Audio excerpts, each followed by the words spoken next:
A cat crosses the room like it owns the place. There is a soft bed by the window, a heated blanket, a carefully chosen cat tower that cost more than some people's shoes. It ignores all of it. Instead, it walks straight toward a torn cardboard box that used to hold a blender. It sniffs the edge, steps in, turns once, twice, then folds itself into a space that looks physically impossible. Now it is staring out from the shadows like it has found the one place in the house where nothing can touch it. Why do cats love boxes so much? Because they really do. Big boxes, tiny boxes, shoe boxes, Amazon boxes, cereal boxes, boxes so small the cat spills over the sides like rising dough. Give a cat an expensive toy and it may ignore it for days. Give it the packaging and suddenly the room has a new center of gravity. And the strange part is that this is not just a cute house cat quirk. It points to something older, harsher, and much more serious than it looks. Start with a basic problem. What exactly is a cat? It looks like a predator, and it is.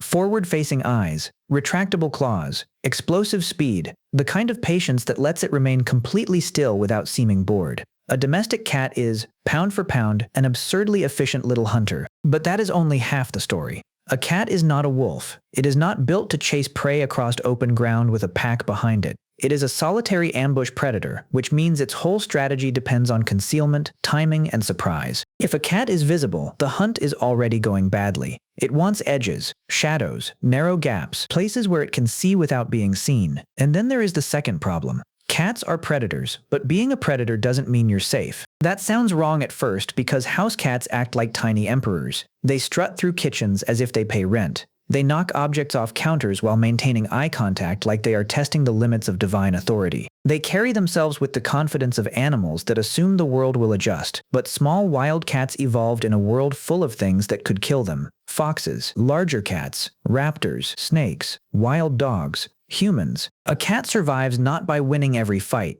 but by avoiding most of them. So what does an animal like that want when it feels uncertain? Not the middle of the floor. Not a bright open room, not exposure from every angle at once. It wants a defensible space, a place with walls at its back and around its sides, a place where the number of possible threats drops instantly, a place small enough to control and hidden enough to calm the body down. In other words, a box. And that already changes the question. The mystery is not why a cat likes sitting in cardboard. The mystery is why we ever expected it not to. You can actually measure what happens when that refuge appears. In 2014, researchers in the Netherlands looked at shelter cats that had just arrived in a new environment. Some were given simple hiding boxes, others were not. That sounds trivial to us. To the cats, it was the difference between immediate cover and total exposure. The result was clear. The cats with boxes showed signs of stress dropping faster. They also adapted to the shelter more quickly than the cats left without one. That matters because shelters are brutal places for cats.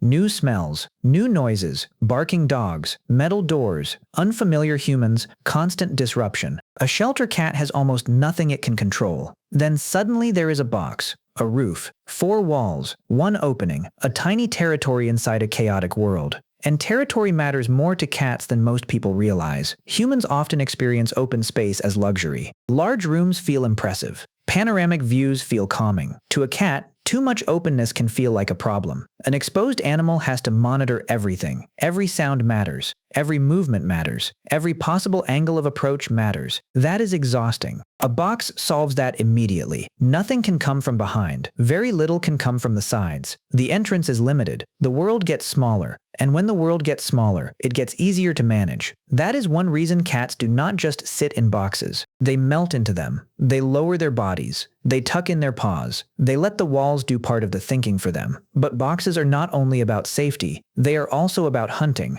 If you have ever watched a cat inside a box, you have seen the pattern. First, the head appears over the edge. Then it sinks lower. Now only the ears are visible. Then even the ears are gone. A moment later, a paw shoots out and grabs whatever passed too close. That is not random playfulness. That is ambush logic. In the wild, a small feline does not want a long chase if it can avoid one. Chases waste energy. They increase the chance of injury. The ideal hunt is short. Stay hidden. Wait. Let the prey come close, then strike hard and fast. A cardboard box turns your living room into a crude hunting blind. It offers concealment, it gives the cat a fixed boundary, and it creates exactly the kind of edge from which felines prefer to observe the world. So by this point, the basic answer is already in place. A box works because it matches the way a cat is built to experience the world. It is enclosed enough to feel safe, hidden enough to reduce stress, structured enough to feel controllable, and for an ambush predator, it doubles as a ready-made blind. That alone would explain most of the behavior, but cardboard adds one more advantage, and it is a simple one: warmth. Cats like heat far more than most people realize. A domestic cat's thermoneutral zone, the temperature range where its body does not have to burn extra energy staying warm, is much higher than ours, roughly 86 to 97 degrees Fahrenheit, which means your house, the one that feels perfectly normal to you, often feels a little chilly to your cat. Cardboard traps air surprisingly well. It is cheap insulation. A box does not just hide the cat, it helps keep the cat warm. And now the whole thing starts to make sense at once. The box is enclosed. The box is warm. The box limits exposure. The box creates a clear boundary between the cat and everything outside it. That is why this behavior becomes even more obvious when a cat is stressed. Move to a new house and the cat disappears into a box. Guests arrive and the cat disappears into a box. Loud children visit, furniture gets moved. A new animal enters the home. Construction starts outside. The world becomes less predictable, and the cat starts looking for somewhere smaller. People often read this as aloofness or bad manners. Sometimes it is just a very old survival strategy. When the environment becomes chaotic, reduce the environment, shrink the world down to something you can monitor. That is also why hiding places matter so much in multi-cat homes and shelters. Cats are not especially built for negotiation. When tension rises, they often choose distance over discussion.